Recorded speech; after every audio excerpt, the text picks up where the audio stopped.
Alrighty, welcome to episode 236 of Tokwa's Ask Us Anything. As usual, it's been a pretty busy news week. At last week's Tesla annual shareholders meeting, Tesla's 2025 CEO compensation plan was resoundingly approved by 72% of all shareholders, excluding Elon Musk. Tesla's total vehicle sales in Australia have now crossed the milestone 150,000 mark. And that was this week's news.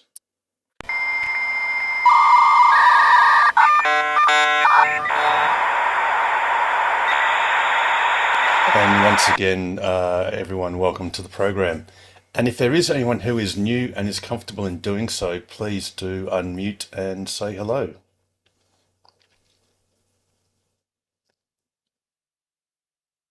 Or perhaps a little bit later on.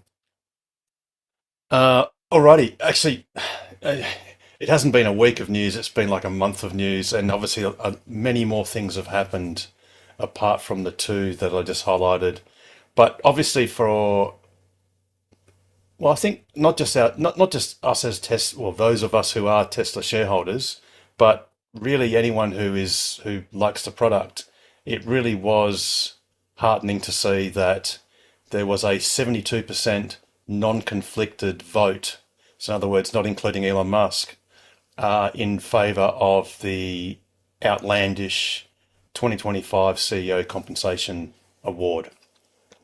And that was really good because there were quite a few headwinds, and you had those. I think Elon Musk calls it ISIS, and uh, Stephen Mark Ryan calls Glass Lewis minus the G.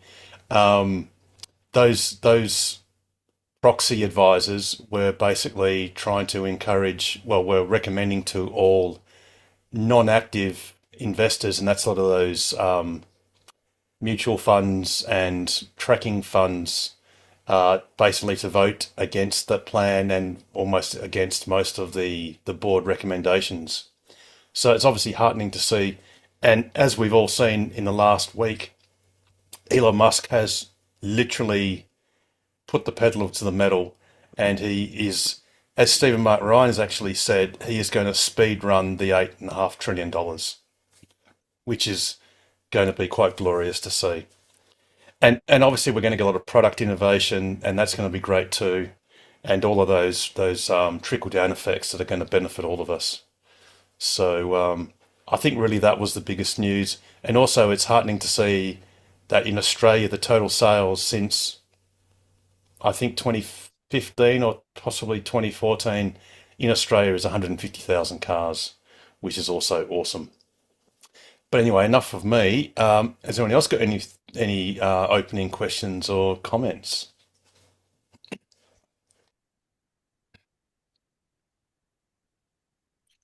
No. Okay. Nothing's Right. Well, changed. uh, after No, 5 minutes, I've got one, but my phone kept freezing up. When can we order Optimus, Harold?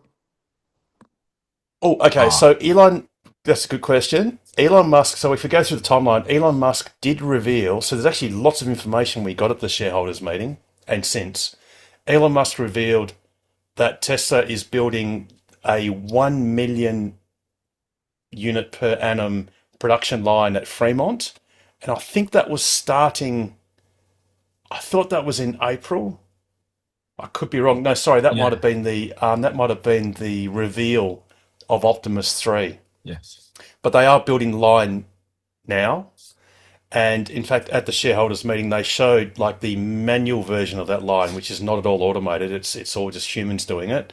But there's going to be a 1 million per annum capacity line built at Fremont, and there's also then well, actually then and actually now they are preparing to build a 10 million per annum Optimus line at Giga Texas, and in fact they've actually just done the groundbreaking, well, unofficial groundbreaking at the Texas site, and that will, excuse me, aim to produce 10 million, which is a crazy number, 10 million Optimus robots, which I think Elon Musk aspirationally said would be built and start production sometime in 2027, I think it was. It might have been the end of 2027.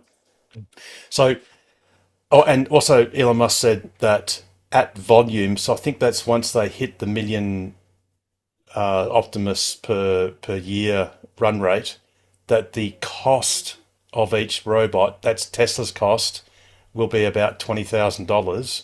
It would then make sense that if they put a 50% margin, sorry, markup, and perhaps a 30% margin, uh, it would cost about $30,000. And yeah, we don't know, Damo. We really don't. Look, it's clear that Elon Musk is going to do what makes sense, which is keep it in house, wring out all the wrinkles and bugs and all that sort of stuff, get it working to effectively replicate itself and build more of itself. And in fact, if he did that for the next few years, that's better than selling them. Um, I think as Tesla owners, we might have a slight advantage. Maybe we get us, like maybe we can start putting in reservations sometime. And yeah, I guess a few of us will probably do that regardless. Just take our money and it'll just be cool to suss it out. I'm ready to But go, Harold. Like, yeah, yeah, and I can just. We should reserve not now. discuss what Handshow and others will do with accessories. Let's not just go there. But but yeah, it's Shut gonna be up and awesome. take my money. As long as they can make a tolerable gin and tonic, and that'll be me on the deck chair. Just have a drip feed. It'll be pretty cool. Uh, It'll yeah, be for sure. pretty cool. If it can peel grapes, even better. And it's got the That's right, dexterity to do that and it might put up with you driving it around every supercharger in New Zealand. and not kill me. Ah, That's dearie right. me. Yeah, I Kudos might. to kudos to Rochelle. For goodness sake, stop Yeah. it, Harold. Yeah, actually, yeah. I mean, this show is not about me, but I might as well get that out the way. Yeah, so I did go to New Zealand for a month. Put 10,000, just over 10,000 Ks on the car. Thankfully, I found out subsequently that that it does have unlimited Ks. Um, Actually, I'll tell you something else a little bit later on. Those who've seen my Twitter have already seen it. But yeah, no, it was a lot of fun, and it was great to do the all 29 superchargers, including one that only opened 2 days before I went to it, which was really cool. Um, I forgot to ask you, was that on FSD? The Model no, Y you no, had? no. So it was a classic Model Y. It had hardware 3. And look, to be Okay. honest, at the moment, for those of us that have FSD on hardware 4 cars, you literally cannot look away from the front of your gaze or out the windscreen for any longer than a few seconds, like 2 or 3 seconds, before it will scream at you and ping you. So, to be honest, as a tourist, and again, I'm going to slap myself on the wrist and say that no one should do this and don't do it, kids. But let's just say a packet of Chewies accidentally got placed above the mirror in the cabin, and that was so I could enjoy the landscape while safely holding onto the steering wheel. Um, and with FSD, that I wouldn't have been able to do that. And there was a lot to see. But like I said, we might, if we run out of steam later on, at the end of the program, I might go into some of that. But I anyway, was just wondering how it was going in New Zealand. oh, FSD. So so because I didn't they really got get a it lot of. released with us. Yeah, I didn't. So it's exactly the same software. One little thing I need to remind Tesla is, and Elon, if you're watching, initially on my FSD lap, I came across about half a dozen or 8 single lane bridges where you've got to give way to oncoming vehicle on the bridge or if it's already on it. But I sort of said to the guys in Sydney, "Oh, look, don't worry about it. They're the only ones I've seen in the Kimberley and maybe one or two in the Northern Territory." I said, "Don't worry about it. It's not a big issue." Well, go to New Zealand and sorry, Terry, I've just got to mute you because I think you're coming across with some background. I just did that. That's cool. Um, so in New Zealand, I went through dozens upon dozens upon dozens of single lane bridges. Yeah. and they've got like a sign that has, if you've got what they generally do is one way has a presumption of being able to go unfettered, generally, unless of course there's someone on the bridge.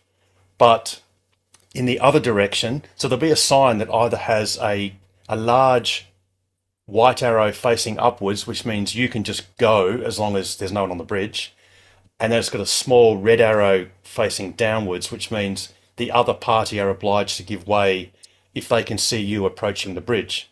And then in the opposite direction, there'll be a red arrow facing upwards, which means that's you have to give way, and then the reverse is a white arrow facing downwards for the other people that have got presumption of right of way. So clearly, that's something that Tesla has to train on, and I don't know to what extent they have or not, given that their team is based in Sydney, and I guarantee none of them have personally seen it, and it's a matter of whether the fleet has. New Zealand's got the same version as us. There are cars out there doing it. I didn't meet anyone that had it, but yeah. And obviously something else, as I don't know, how long's it been since FSD came out? Has it been 12 weeks, or it's been a while? At least 8, maybe more.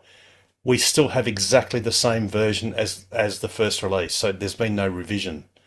So, no one knows when that's going to come.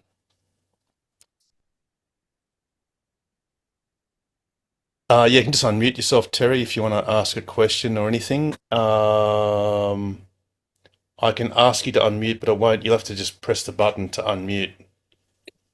I There just you go. wanted Gotcha. to. I'm losing faith in the FSD. Where loved it, turned it on every time I got in the car. Now I hardly turn it on because it weird things and it's really slow. When I say slow, the car is slow. It doesn't keep up with Yes. traffic. Yep. And, So, and okay. I'm losing faith. Yeah. Anyone Yeah. else? Okay. So don't lose faith. This is the worst it will ever be. So there's been zero change in FSD, even though most cars got a software update a couple of weeks ago or a few weeks ago. The FSD part of that of the car did not change. So it's exactly as good/bad or as nuanced as it was weeks and weeks ago. So remember, this will be the worst it'll ever be. The known issues of FSD is it usually does not keep up to speed, and it's often sluggish to get up to a speed. So sometimes you need to give it a help. It can go through red lights, so be careful of that, especially if it's if it's an intersection where you're turning, it can go through a red light. It can also go on the wrong side of the road, but it will generally only do that on smaller, windy roads, generally, but not always. So it's always pays to pay attention. There's a couple of things it does that you can exacerbate inadvertently. So, for example, if you are encouraging it to go faster, if you do that while you're following a car and it deems that to be close enough, it'll take that as a signal for you wanting it to overtake that car, which is actually quite good because you can sort of kind of encourage it to overtake.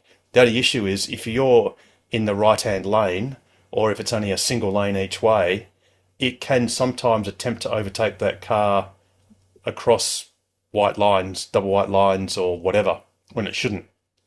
But it wasn't kind of its fault in the sense that it wasn't going to do it spontaneously.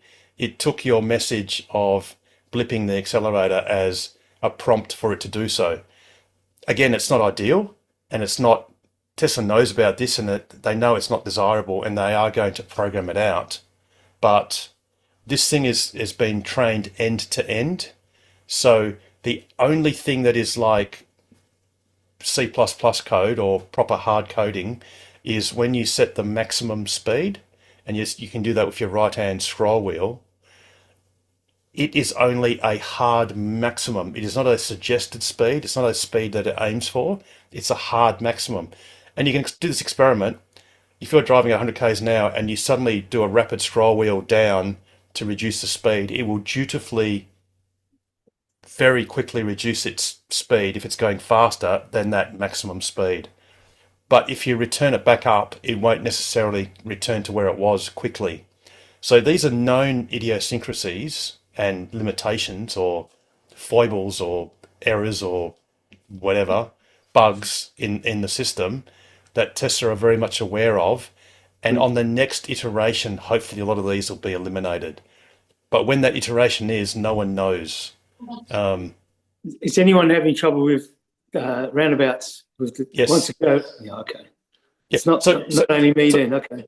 So tiny roundabouts, it's kind of jittery, like the really small ones that you see in some areas. Like I've got a couple near my place, and it's like roundabout lotto as to whether it's going to indicate leaving the roundabout, and it does different things at the same roundabout depending on whatever randomness in the It sense. doesn't want to go left to go right. It just wants to go right at the roundabout.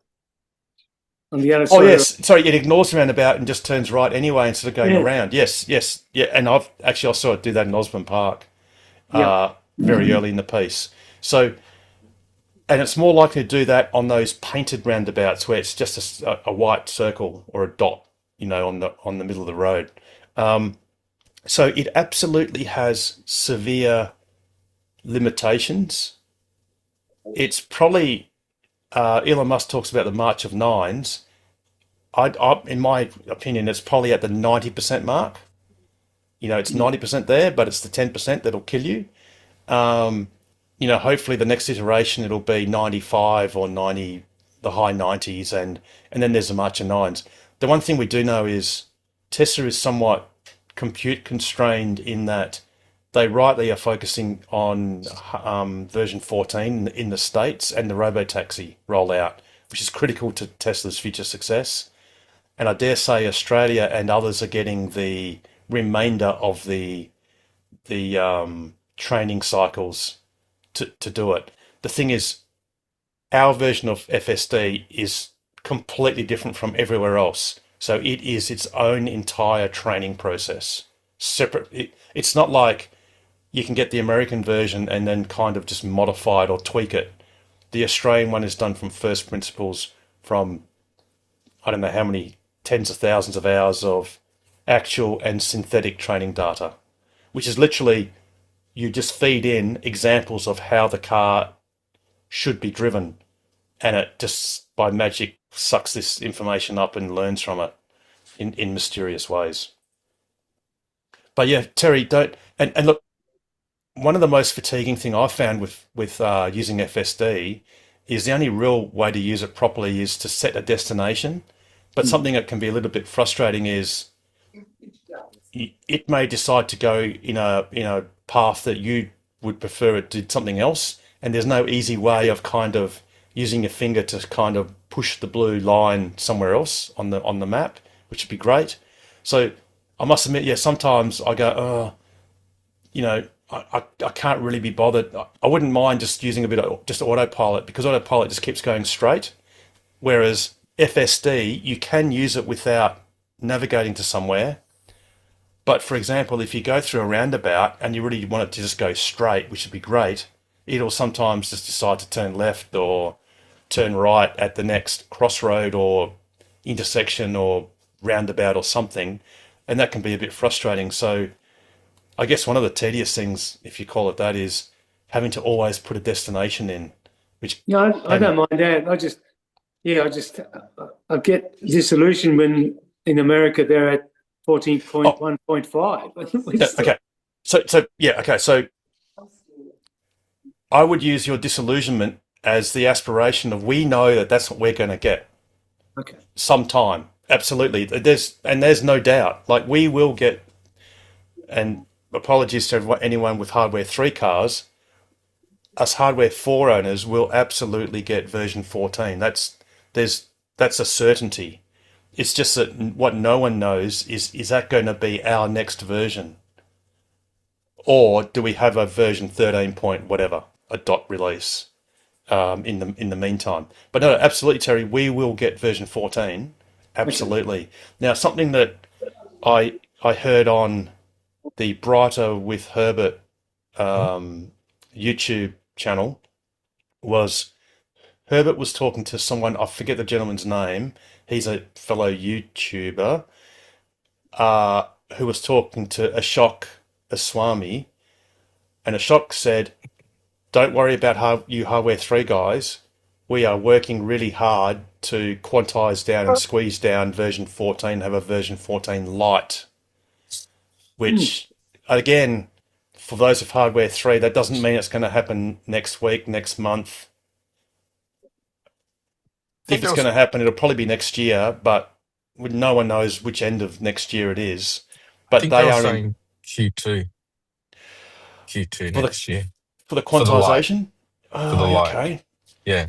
Yeah, and that would be in America. So Mm. so Terry, absolutely, like I said, just keep reminding yourself this is the worst it will ever be. And this is the first public release that Australia's ever had, and it will get vastly better and truly vastly better, because you remember comparatively just how crappy autopilot is. And the thing that FSD does so smoothly is smoothly go, like, for instance, in autopilot, if you had engaged it on a well-marked road and there were parked cars, some roads are sort of like a bit wider because you've got parking spaces on the left-hand side. If you engage autopilot on a road like that, you're at risk of just dinging your wing mirror or worse. FSD just handles that perfectly, you know. And one of its great things is it's confident in squeezing itself in tight spaces because it's very aware of its extremities, better than humans. So, yeah, just wait, Terry. Just wait till the next release, and that'll be probably, I think, a significant improvement. And we will get version 14. And it sounds like Hardware 3 owners will get they'll go straight to version 14 Lite, because a shot literally said, we are absolute. Not only will version Hardware 3 owners have good FSD, this is in America, they will be capable of being used as robotaxis. Wow. And that's a pretty high bar. That's not to say that you can use them as robotaxis in Australia, but he's saying it'll be sufficiently good enough to be used in the robotaxi fleet. And that's Hardware 3. And there's no difference between Hardware 3 in America and Hardware 3 in Australia or anywhere else in the world. The chips are the same. But they're talking about Hardware 5 now. Oh, yeah, and 6 Oh, and 7 and don't 8. know about Yeah, that. but don't worry about that, because none of us are going to get Hardware 5 anytime before 2027, Seven. Yeah. I think. Yeah. Because they haven't even finished the final approvals yet. They are still finishing off the design. So Hardware 5 will not come out until at least 2027, at least. Oh, good. Thanks for that. At least I'm Yeah, not alone. just It's all good. no, and like I said, I sometimes think, oh, I cannot be bothered using FSD. I could just, and I just take it for the team and go, yeah, all right. But I'm very active on blipping the throttle, speeding it up, Me too. saying, come on. Yeah. And, it'll do things like if you're turning left into a double lane road and there's no one in the left-hand lane of that road, but someone in the right-hand lane, well, often FSD will hold back and it's like, no, mate. And I'll give it a blip and go, no, you can just go in the left-hand lane and, just deal with it. And you'll find if you speed it up, it does just steer harder. Like I know. it does cope. Yeah. But yeah. Wait and see. Wait and see. Oh, look, it won't happen overnight, but it will happen. It will happen. Alrighty. Anyone else got any questions or comments?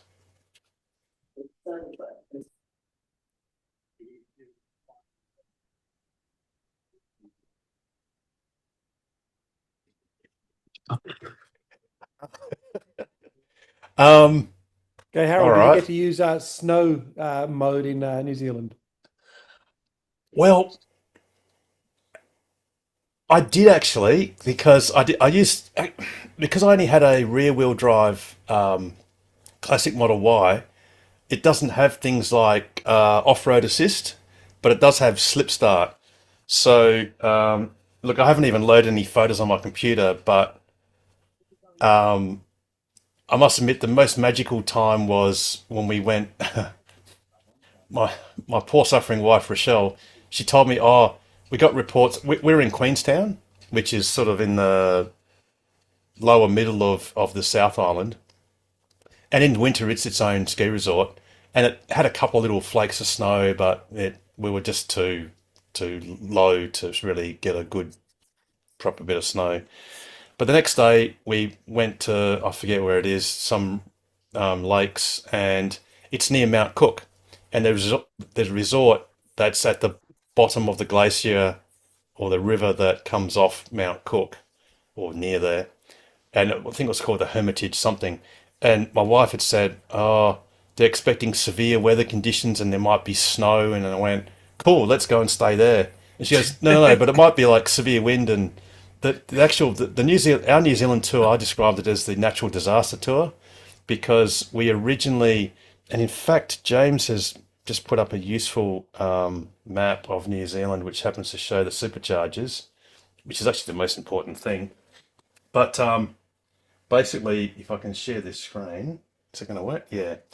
So we did the North Island for a bit. We then went down to from Wellington to Picton, and then Blenheim, stayed overnight at Nelson.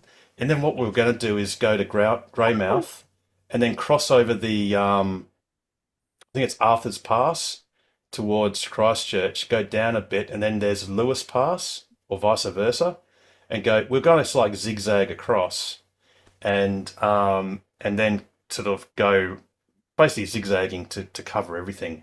But when we got to Greymouth here, um, there was a place we are going to stay to which is called Reefton, and we booked it. And then we went to drive there, but the river was swollen because they had the worst flooding in 7 years, and both sides of the river were cut, or the roads either side were cut, so we couldn't make it. So we decided to go on the west coast. And that same night, they had 150-kilometre-hour winds over much of the South Island. So we had to keep changing our plans, which is why you should never book ahead, because otherwise that would have been a real disaster. But we saw hundreds upon hundreds of felled trees, landslides, whole towns with power cut off for a week, and interesting stuff like that. But anyway, so when my wife said, "Oh, there might be severe weather and snow near Mount Cook," I went, "Great, let's go there." And the magical thing was at 3:30 p.m. the view outside the hotel room was completely clear. Everything was green. You couldn't see Mount Cook. 1 hour later, it was covered in snow, the whole lot, which is really magical, and it was really powdery. And locals said that was the best snow they had all year. And the last time they had any snow was a month earlier. And yeah, it was really magical. But the next day, I had to dig my car out, and it was under a foot and a half of snow. And yeah, I've never done that before, and that was pretty cool. And I had to use slip start to sort of get over the snowy bits. And there were cars around the corner, like 500 meters away, or about a kilometer away. They were coming to the resort the afternoon, and slipped off the side of the road, like they were in the ditch. So yeah, it was pretty cool. Anyway, enough about that. Um, but oh yeah, so and the great thing of my long suffering wife was that I accidentally visited all 29 superchargers in New Zealand because, well, I've just accidentally bumped into them and went, well, since I'm here, I better charge. And the cool thing was this one up here, I forget what it's called. That had only been installed 2 days before I got there in the first week of our holidays. So yeah, New Zealand has 29 superchargers. Um, oh, and something that's actually Tesla related. One of the biggest pain points that I felt as a tourist is get there, got a Tesla. Of course, there aren't superchargers everywhere, so you can see, there are a lot, but there are lots. Oops, sorry. There are a lot of superchargers, but there's a lot of places where there aren't superchargers. So you've got to use the local providers. And one of the easiest ones was a provider called ChargeNet. They're a little bit like ChargeFox. They're probably one of the bigger providers. And it was easy enough to download the app, put in my credit card, create an account. Most of them need an authorization through your email address, blah, blah. But then I came across another provider then I came across BP, and they're the worst. So for those of you who have got a BP Pulse app and an account, you'll notice when you look at if you open the map and you zoom out, you'll see where BP locations are in Australia and only in Australia. And BP has a worldwide app, but it's region locked to your iPhone region, or I think it might be the same case with Android. So even though it was near Queenstown, I got to they had a location that had 3 fast DC chargers. Couldn't use a single one of them because even though I used the BP app and used the QR code camera scanner to scan BP's own QR code, it said non-valid ID. And the only way I could have made it work is if I had changed my Apple account country, and that would have deleted all my present apps and would have been too difficult. So that was useless. Another provider was called Z, and they're a New Zealand petrol station and also do EV charging. For that, I could download their app. It initially wanted a New Zealand phone number, and it would have like +64, and I thought, I'll just erase that and put +61. It wouldn't do it. That was fixed, so it would only accept a New Zealand phone number. Or you could enroll another way, which was via an email. So I put in my email address and said, send me a verification link. That verification never arrived. My wife had an eSIM, a New Zealand eSIM. So she downloaded the app, set up her own account, entered in my credit card, an Australian credit card, and it said not accepted or denied or whatever. She then entered in a different Australian credit card. It then said denied, and the app then put up a message that said, this account has been locked due to suspicious behaviour. And it's like, So she sent, and this is in a town, actually it ended up being a blessing in disguise, but anyway, she then sent an email query to say, hey, why have you locked my account and why aren't you accepting an Australian credit card? And they actually sent back an email response saying, we're really sorry, but we only accept New Zealand credit cards. So basically as a tourist, it's like get lost. They then suggested one workaround would be to go to the local shop and get one of those burner debit cards and enter that as the credit card. The only issue there is that these providers usually put a $50 authorization on the card because humans are devious, one hack would be, if I didn't do this, you go to Coles, say, and get a $5 or $10 card or spend down to like $5 or $3 or $2, put that on your account, start charging your car, rack up $30 worth of charging, end the session, it attempts to bill your card, your burner card, and it's only got $2 and you owe them $30. So to stop that, they'll put a pre-authorization of $50, which is probably more than they think you'd ever be able to draw, and start the session. So if you got yourself a $50 card as a tourist, which you probably weren't going to use for anything else, it might work the first time, but as soon as you start deleting a few dollars out of it, it won't work the second time because the $50 authorization won't work on a card that's got, say, $45 on it. So that's not practical. The best one was a provider called we.ev, so it's we.ev, and they just had a standard credit card acceptor on the front of the charger, and I just used my iWatch and just blipped it, and it worked without any account, nothing. And obviously that's the gold standard. There was a tortuous way of describing something that's useful that Tesla is doing now, which we haven't yet got in Australia, but it is coming hopefully soon, is multi-pass. And the way we will all know that it's coming, or it has come to Australia, is we will get a notification message in our app.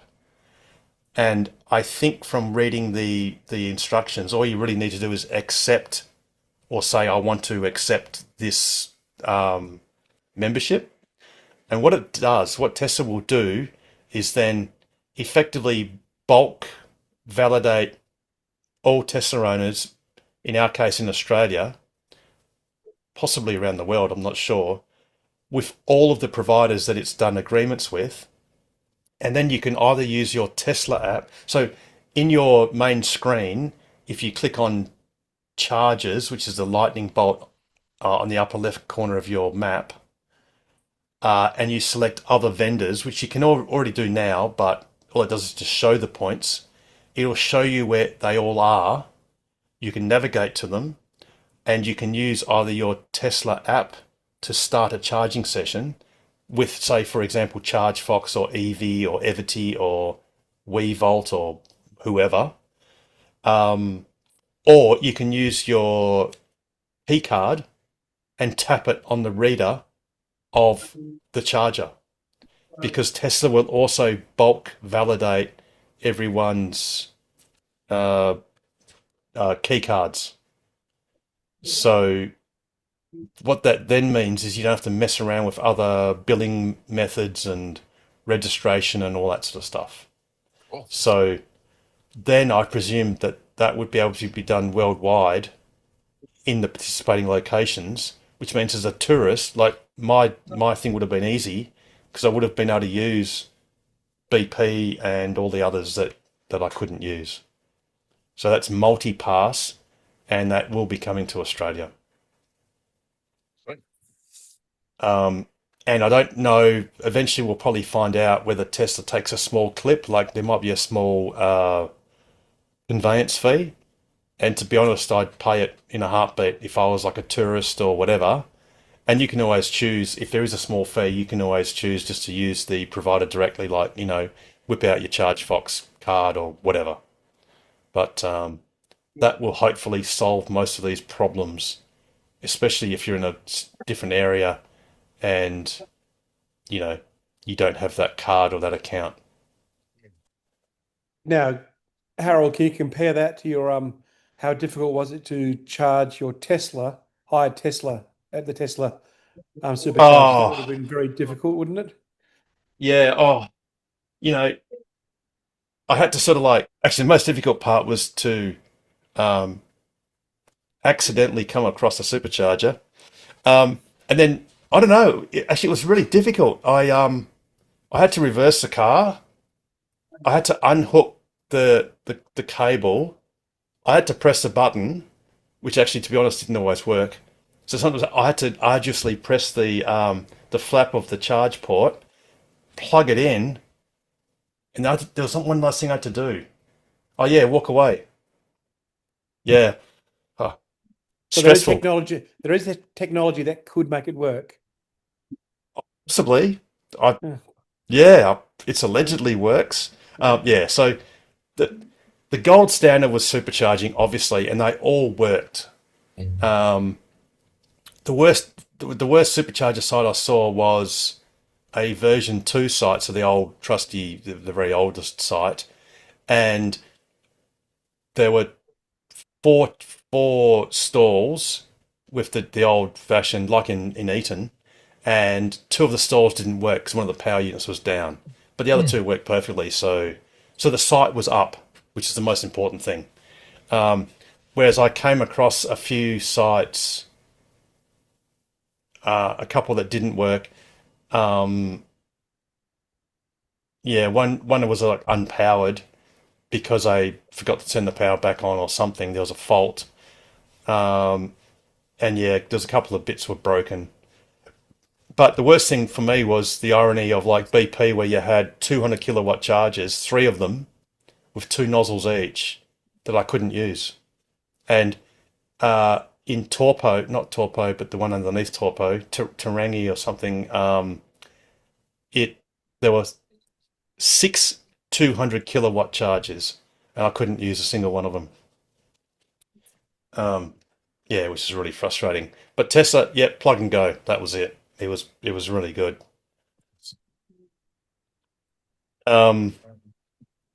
Alrighty, out of that, any other questions or comments while I try to get a couple of snaps? While I think about it, from the 1st of January next year, our cars, like EVs, have to display a little blue stupid triangle thing. And Yep. the irony was that I got mine from Ava, actually. It was like sent it out and all that. So I've installed it on my car, on my nice personalized plates with the acrylic and all that. So that was fun. And I did it on Leonie's as well. So for her, since hers is a normal number plate, it doesn't really stand out, but mine's black and white and all that. So yeah, It's it's quite annoying. But I just thought I'd remind everyone we have to do that shit. well, the good thing is it's introduced at the 1st of January next year. This year, yeah. Yep. So that's Next introduced year, yeah, then. yeah. But there is a 12-month Yeah. phase-in period. Yeah. So I can guarantee everyone that my ridiculous diamond blue triangle, Yeah. will not go on any car that I drive until 12:01 a.m. on the 1st of January. Because I have no objection to having a blue triangle on an EV if every single volatile liquid vehicle has a red The red diamond like Yep. petrol tankers have to carry, Yeah. to say Yeah. that, caution, I am carrying volatile liquids that will travel downhill and float on water while burning, that has what's it called, an ignition.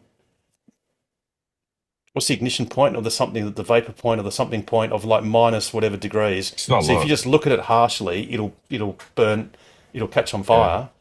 If those cars, if firemen and women it ought to be clear to the first responders what they're dealing with, so they should know explicitly whether it's an EV, whether it's LPG, which has been done before, whether it's petrol or diesel or hydrogen.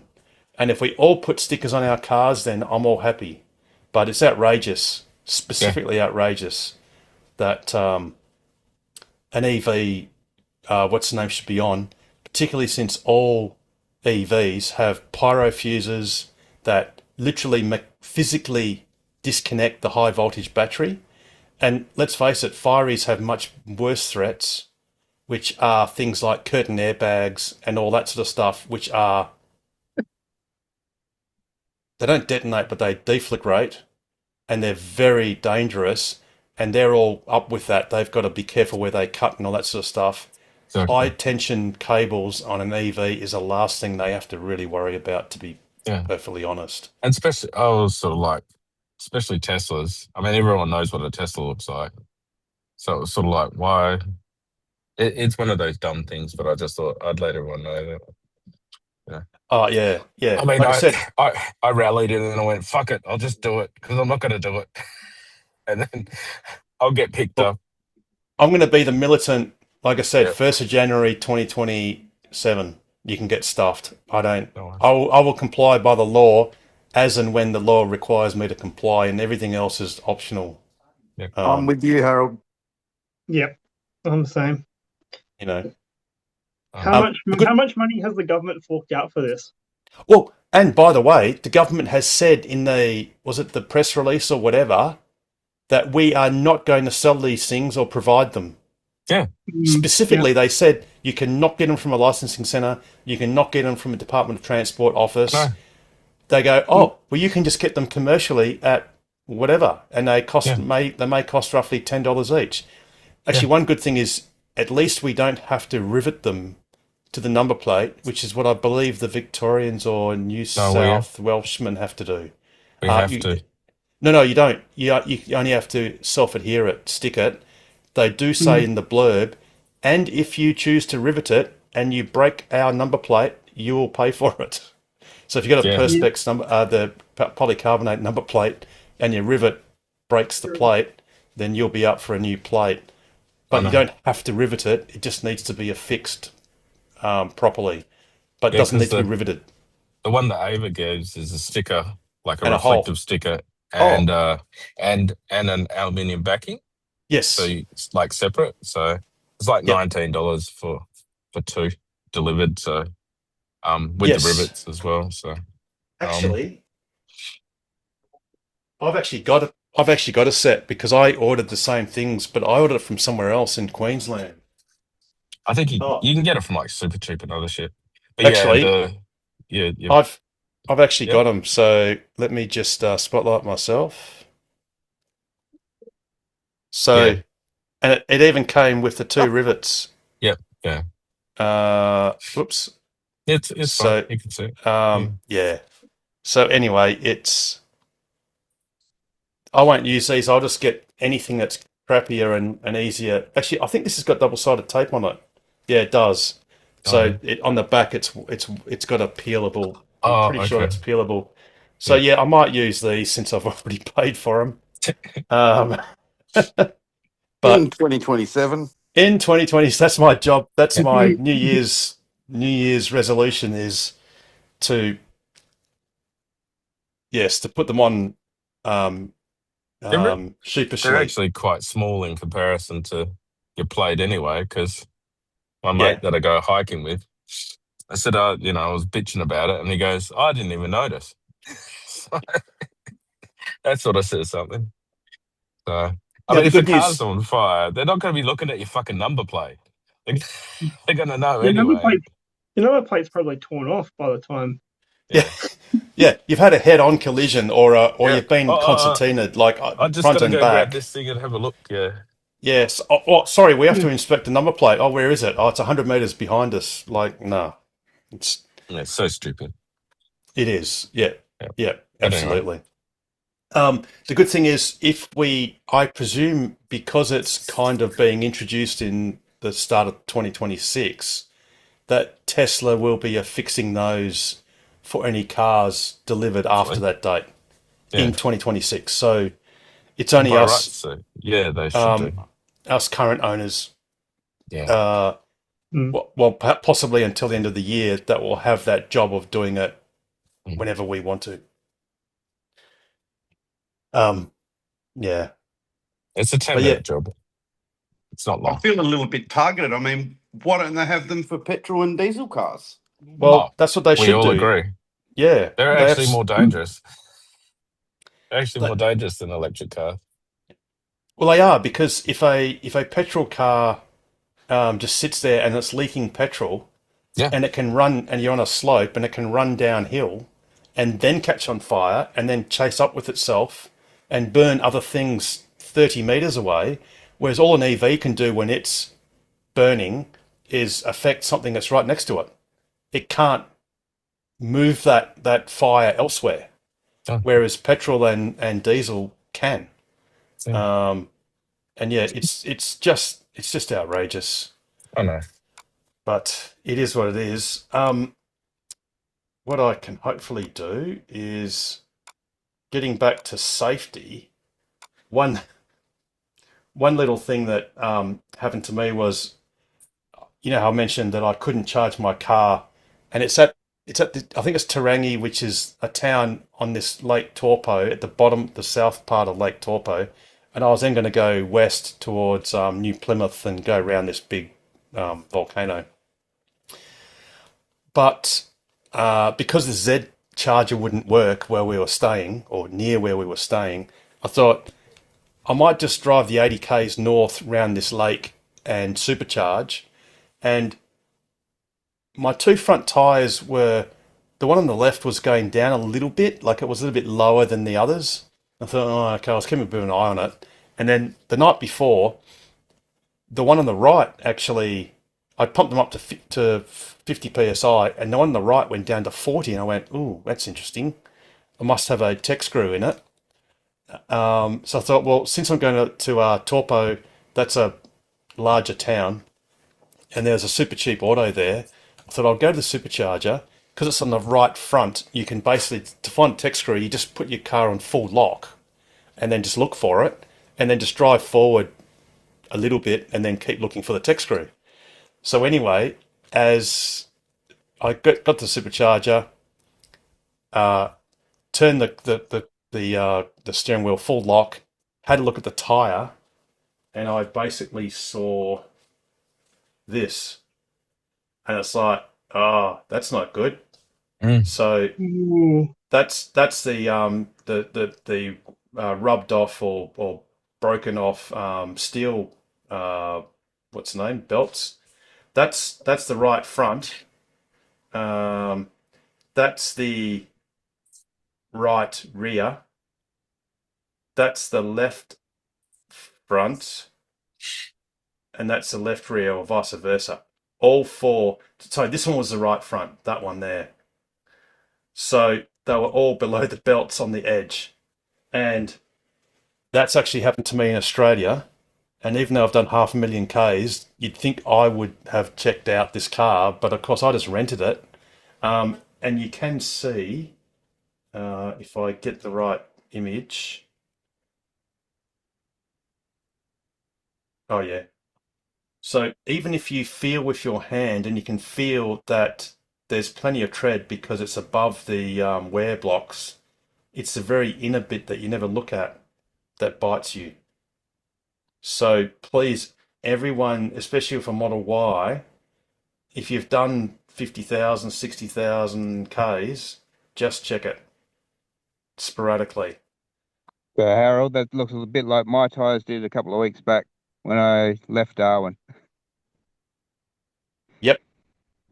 Yep. So, Um, so I spent a week in Mount Isa waiting for a new set to come up. oh no. Yeah. It's, what's that saying? Verily it is by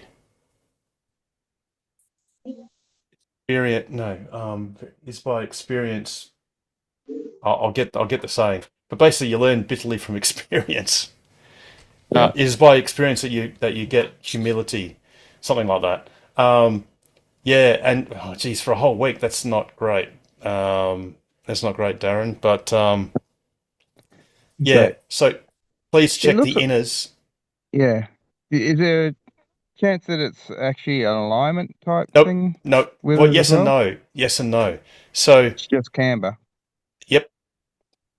Yeah. And the rear camber is specifically not adjustable in a Model Y. Yeah. So I got so sick in my classic performance Model Y of replacing perfectly good tires that had plenty of tread on the outside but were basically reduced to belts on the inside. I got so sick of it that I went to, I think it was Unplugged Performance, or was it the other one?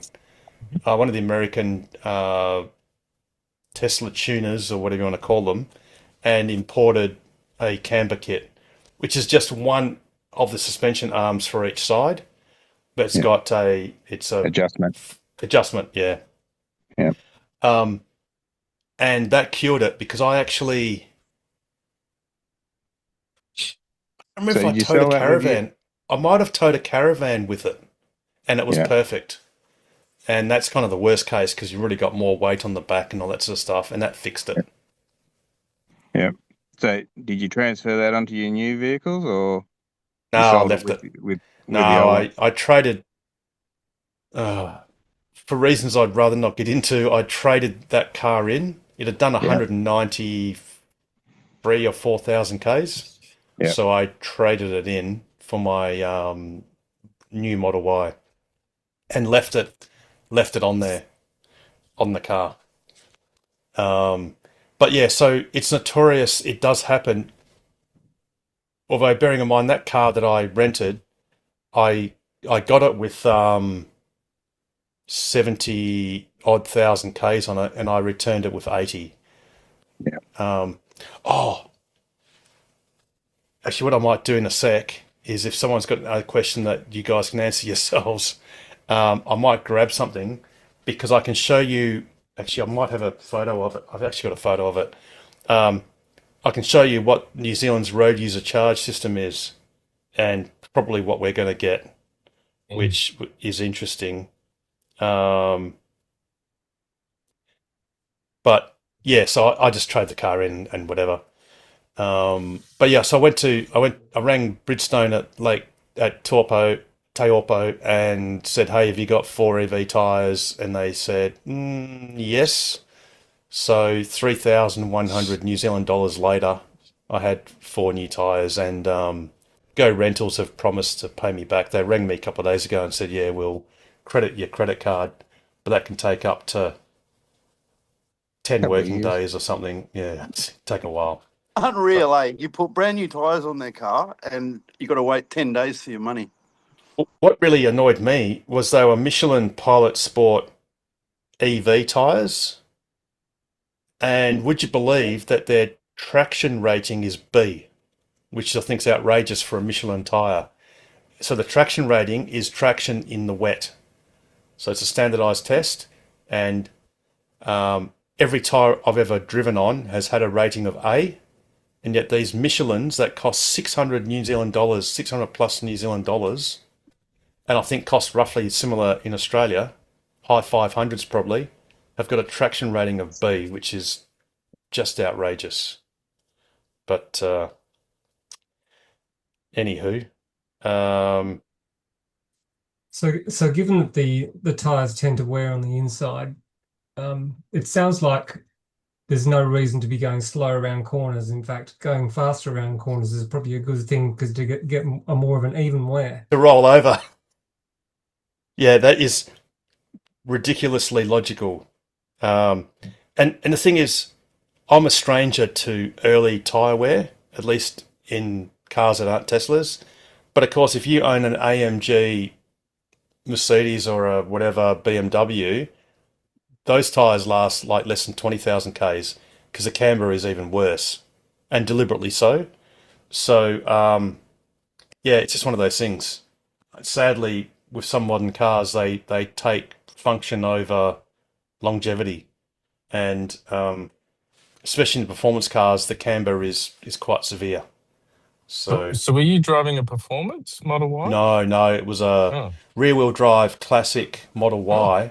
okay. In fact, I've still got it on my app. Oh, I'll check that out. It's Oh no, it doesn't say what year. I think it was a 2023. I think Model Y, and yeah, it's actually sorry, I was wrong. It's done 81,277 Ks.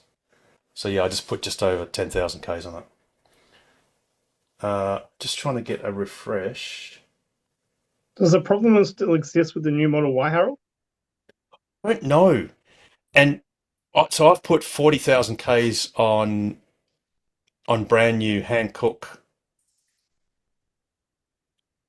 Evo something, I forget what they're called. It's Hankook's Ion AS or something EV. Mhm. And I haven't really looked at them, to be honest. But they look, well, I did look, they look pretty good for 40,000 Ks. So, yeah, I just don't know is the correct answer, Alex. I really don't know. I hope so. Hopefully, But fingers crossed.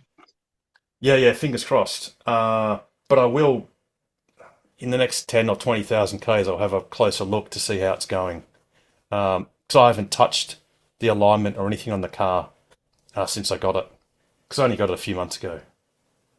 Oh, now I've finally got this image. So this is, so in New Zealand they have basically, actually I might try and just get, if I look on X, I might try and just get an image of the front of the car, because all the cars, you know how in the old days we used to have rego stickers and they used to stick Yeah. onto the windscreen. So if I just get into X and just log on as myself, I'll just grab a photo of the car. They basically have two pouches. So one is for, you can call it your rego sticker, and the other one is, here we go. So, sorry about this. Oops.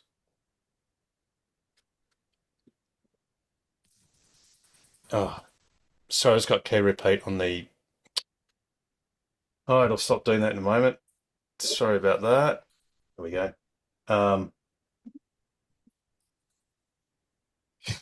I'll just bring it up. This is a highly zoomed in photo, but basically they're like pouches, and that you glue the pouch to the windscreen. Well, it's self-adhesive, but the front part's clear, and there's a white background, and then you've got two slot. They're like tickets, like you would get from a ticket machine for a car parking or whatever, just larger. And one is effectively your rego, and the other one is your road user charge if you are a non-petrol car. And I'll just bring up the image. So this is the road user charge one, and it's got your number plate. So this car was PSF 714, and then when you get one, you register. It has what the minimum distance recorder, which is 70,532. So it was on the 2nd of October, they bought this, and I don't know where you get it, but I think you can get it different places. And basically they prepaid for 5,000 kilometers of use. So presumably the odometer was at 70,532, or the previous ticket, its maximum distance was 70,532 kilometers. They paid for 5,000, so obviously it's 75,532. And I think the license number might be effectively like a reference to your rego, I think. And then there's a vehicle type, which has probably got to do with weight rating or something else. So all EVs have this. I think plug-in hybrids do, and diesel trucks do, or diesel vehicles. So in New Zealand, the average price of diesel is about $2 a litre, roughly, New Zealand, and the price of petrol is about $2.70, $2.80, roughly $2.90. So the only fuel that has an excise is petrol. So basically, in Australia, we will probably get something like this, where you go. Maybe you can get this at post offices or whatever. Once you've registered, and I don't know how you do it. You probably scan this 2D barcode or whatever it is, and then you tell them you want to prepay for. I don't know what the minimum is, but you can certainly do 5,000. You can probably do 10,000 Ks, and then you display this on the dash, and there will be a penalty if you get pulled over, and it's found that your odometer is higher than that number. Either strictly higher, or maybe there's a margin of error or something. I don't know. But yeah, I drove the car 5,000 Ks beyond it, and did clench every now and then when I saw a police car coming the other way, and I slowed down a bit, whatever, because I didn't want to. I don't know if I would have got a penalty, or if I would have just said, "Hey, it's a hire car, it's their problem." Yeah, it's the rental Don't know. car's problem. Probably, but I didn't want the technicality of there being a strict liability. Because, for example, if I'd been pulled over with bald tyres, which I had, I can't just say, "Oh, it's not my fault." I'm still obliged to not drive a dangerous vehicle if I knew Yeah. about it. So, yeah, I don't know what the rule is. And I guess in the next year or so, we'll find out what happens with the federal government, who eventually will put in an EV road user charge. But Yeah. at least we Well, know roughly how to work. yeah. When we were in New Zealand, we had a diesel vehicle, and Yep. basically, yeah, it fell on the rental company to make sure that it had enough kilometers on it. Yep. Yeah. Well, I rented this car for a month, and it's unreasonable for the rental company to presume I'd do a pissant Yeah. 5,000 Ks in a month. Come on. If we're not bashing out 300 Ks a day, it's just not happening. But yeah, anyway. Cool. All right. Any questions or actually, James, I think. Oh yeah, James. So you've actually got the image of where we have to put this stupid sticker. That being the EV sticker. Just trying to get it to download. Don't know why it's not doing it. Oh, here we go.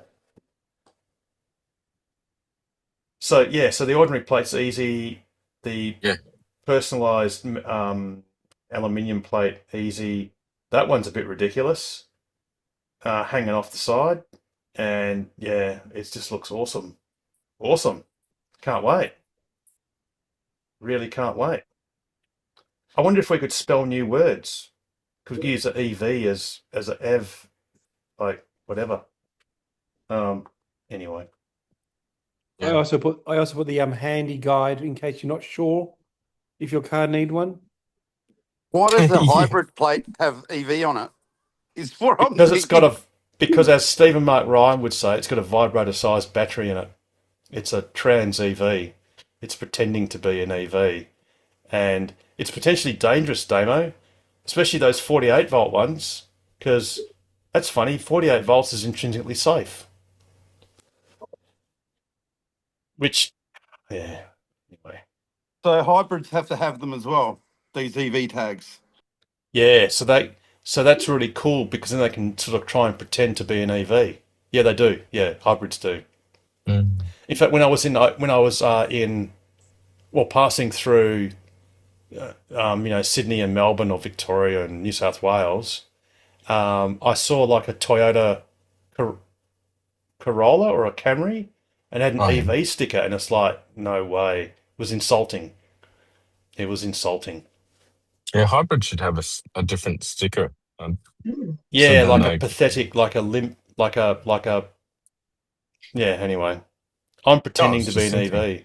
Like it's Yeah. all good. I look like an EV. I've got a blue badge, but I'm not dangerous or not relevant.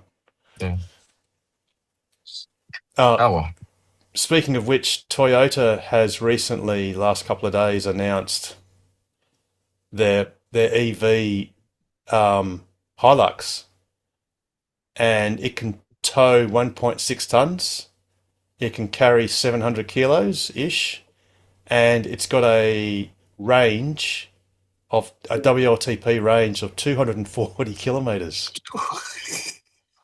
So my Model Y has got more range towing 1.6 tons Mm. than this proposed Hilux has not towing anything.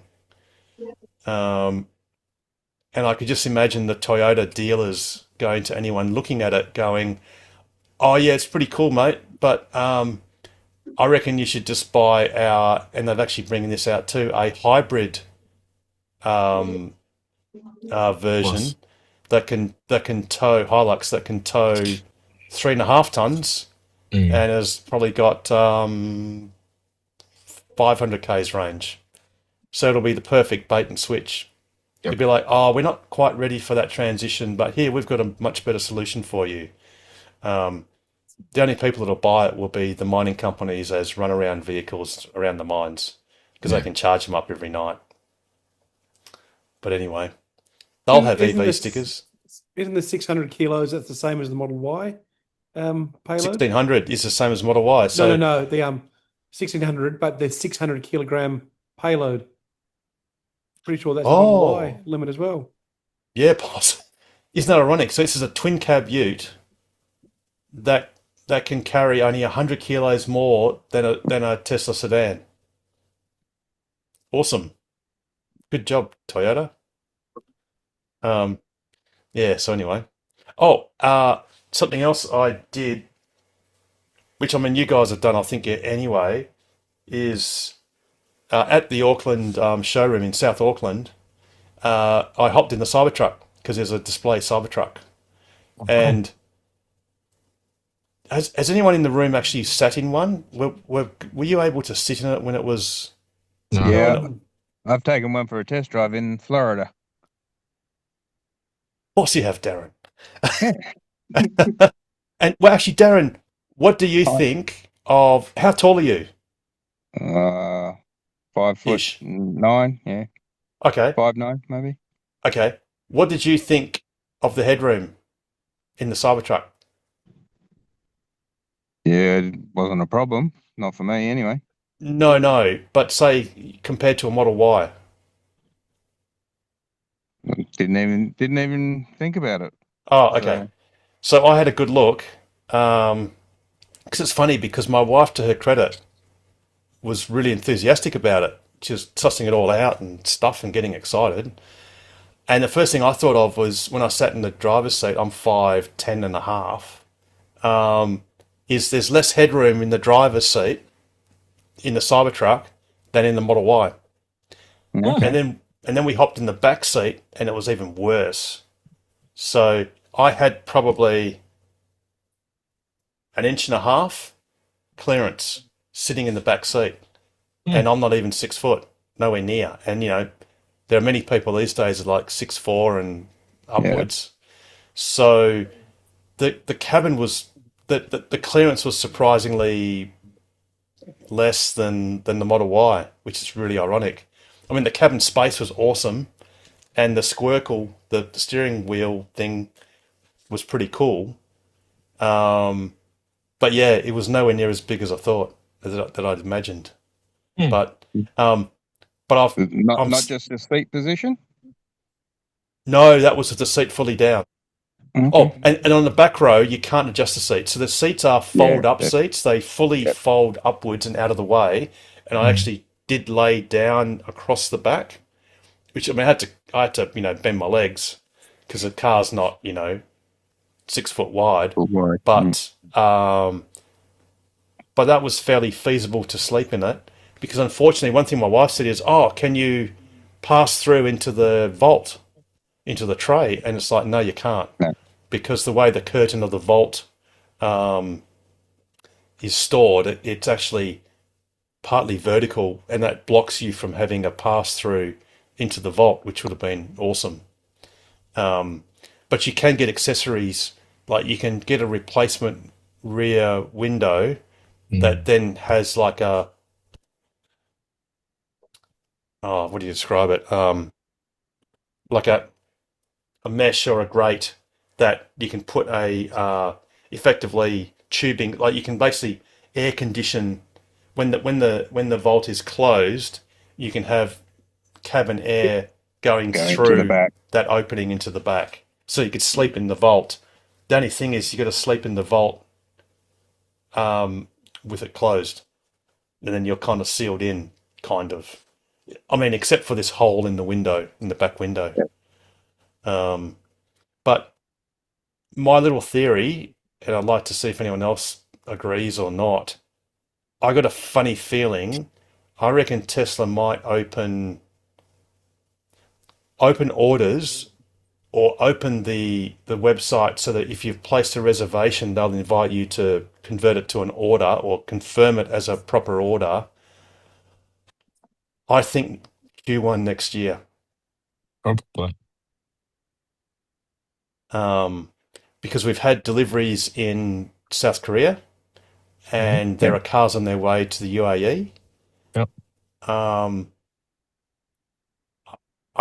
And the fact that, you know, we saw SpaceX has purchased well in excess of 200 Cybertrucks for no real reason, sort of.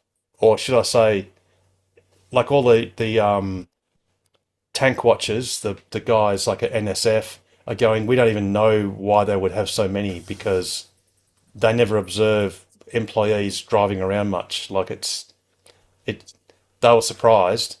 And if you look at the footage, I counted 100 in a line, and the line was too deep. So there's at least, and there were other Cybertrucks as well. There's at least probably 230 Cybertrucks, brand new ones. So we know that the production is well below capacity, like well below. It just doesn't make sense for Tesla not to bring out the Cybertruck to a right-hand drive market, given that the only thing they have to change is they've got to swap the single wiper arm from the left-hand side to the right-hand side. So they've got to cut the glass or have a different windscreen made, different version. And they just need to move the pedals, which is trivial, move the steering wheel, which, because it's steer-by-wire and has a force feedback module, that basically let's move that from the left-hand side to the right-hand side. Basically swap the glove box and the steering wheel and the pedals, and that's it, job done. And there's no doubt that there's no need to do anything to do with pedestrian safety, because a Cybertruck is not a whatever class passenger vehicle. It's a light-duty commercial vehicle or whatever. It doesn't have to comply with those pedestrian safety standards, just like a Ram 1500 or a F350 or whatever. They don't have to either. So yeah, we'll find out in a few months, I guess. Yeah, can't wait. Alrighty. Probably, I was thinking it's probably going to be Q2. Everything seems to happen in Q2 next year. Everything in April next year. I don't know what it is with Tesla. It's like everything. So maybe That's they'll right. do the same thing with that. Domo will care. I don't. But Elon Musk did also reveal at the Q&A after the shareholders meeting that the reveal, well, he penned the repeal, he penciled in the 1st of April next year as the date for the reveal of the Roadster. Yeah. And he said it would be the most spectacular demonstration. Whether or not it goes successfully, it'll be spectacular. So a little bit like a SpaceX Starship launch. Excitement is guaranteed. Guaranteed, yeah. Not success. That's right. That's right. Yeah. So Hey, if it's a flying car, you know, like our Jetsons car, maybe I'll change my order then. yes. I mean, it's definitely going to have cold gas thrusters, probably for acceleration and maybe for downforce. But It's yeah. going to be wild no matter what it is, because with the supercars, there's some pretty stiff competition out there now from the Chinese, you know, and the Serbs. It's going to have to be the world's fastest. Yeah, it's going to have to. From Rimac, it's going to have to be the fastest supercar on Earth. It has to be, which is probably why they've delayed it, because you know it was only going to claim 0 to 100 in just under 2 seconds, and Tesla have obviously said no. They probably have to do it in 1.5 or 1.2 seconds, and they'll probably have to use cold gas thrusters. Not necessarily as thrust to push it forward, but probably more thrust to push it down to get more friction on the tyres so it can then move forwards. But who knows? Who cares? It's not going to push it's not going to move the needle on Tesla's business case. I think Elon Musk even said sometimes it's good that you may not necessarily be able to buy it or want to buy it, but it's sometimes nice to know that these special things are out there just because they can be. It's not because they have to be, or that it's useful for them to exist. But it's just showing the zenith of technology. So yeah, that'll be exciting. And then we'll get at about the same time we'll get the Optimus 3 reveal or launch. Almost at the same time as when they're going to start building them, I think, when the production line will be ready, or I think. So yeah, there's big moves in Tesla. and obviously, as I said at the start of the program, because Elon Musk's there's not just the 2025 package that has been ratified. Shareholders also ratified the backup package for the 2018 plan, which means that I forget how many hundreds of millions of shares have been. It was at least a couple of 100 million shares, or 290 million shares have been allocated as a stopgap measure to compensate Elon Musk for the 2018 plan with new shares, if required, and if the Delaware Court of Appeal decision goes against Tesla, then Elon Musk will get new shares as part of the original 2018 plan. And if the appeal is successful, then that would just be set aside. So that's the other bit. So Elon Musk is absolutely committed to Tesla. And if we look at that document I put up on the news headline, 2 seconds. You can actually, I think this actually explains the vesting rules. No, it doesn't. Sorry. Oh, look, I can remember it. So if you look at, you've got 12 milestones, and I'm pretty sure each milestone gets Musk a percent of Tesla, roughly.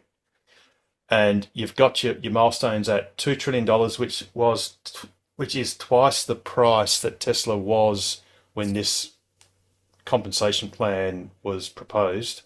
And then you've got your 2.5 trillion, 3.5 onwards, up to 8.5 trillion. But if Elon Musk achieves any of, so these are the mandatory market cap provisions. So to get anything, he has to at least get to 2 trillion and have EBITDA of either 50 billion or 20 million Teslas or 10 million FSD subscriptions or 1 million bots or 1 million robo-taxis. You've got to have one of these with one of these. So you've got to basically pair up. What happens is Elon Musk, if he achieves any of these milestones within 5 years, the shares will then vest after 7.5 years of the date that this thing was proposed, provided he's engaged with Tesla for those 5 years. For those 7.5 years. If he doesn't achieve a milestone within the 5 years and he's got a 10-year limit, they won't vest until I think it's the end of the 10 years, which means that Musk must be engaged with Tesla to earn any of these tranches a minimum of 7.5 years up to 10 years, guaranteed. And the last two tranches, he also, to get them, he has to actively engage with Tesla and cooperate in assisting the company with a succession plan, like an orderly succession plan. Whereas at the moment they've got a disorderly plan, which is like an emergency one if Musk gets assassinated or dies or something, or both. They've obviously got some sort of plan, but for him to get the last two tranches, the last 2%, he has to actively engage in a succession plan.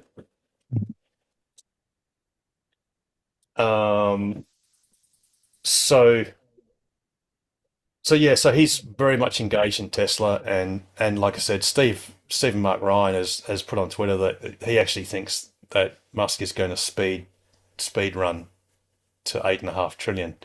Oh, yeah. The other thing too is the last three milestones are EBITDA of 400 billion, and I think the world's richest company has got an EBITDA of less than 100 billion, and that's Nvidia. So the thing is, at $400 billion, And if Tesla is still growing and has a price to earnings ratio of say 100, that's not 8.5 trillion. That's 40 trillion. Yeah. At a PE of 100. If it's a PE of 50, then that's $20 trillion, not 8.5. So I think that's something that's a little bit underappreciated. People think, as audacious as it is, and as how awesome it would be for a shareholder, that the goal is for Tesla to be at 8.5 trillion. Well, that is a goal, but the consequence of Elon Musk achieving the 12 tranches, actually not even the 12, it's the 10th tranche. If Tesla has an EBITDA of 400 billion, its shares logically will be in excess of $20 trillion, which is 20x from 5 months ago, and be bigger than probably the current top 5 companies combined, at least, if not probably more, actually. So there's some interesting times ahead. So I wouldn't just be a bastard anymore. I'd be a rich bastard. You'd be a sir. You'd be a lord. Yeah. You know, Cool. I'll buy half of Scotland. I'm sure there are lots of people selling parcels of Scotland already. Yeah, exactly. And a bridge. And a bridge. That's right. You might even be able to afford a double lane bridge and not just one of these cheap Kimberley single lane bridges.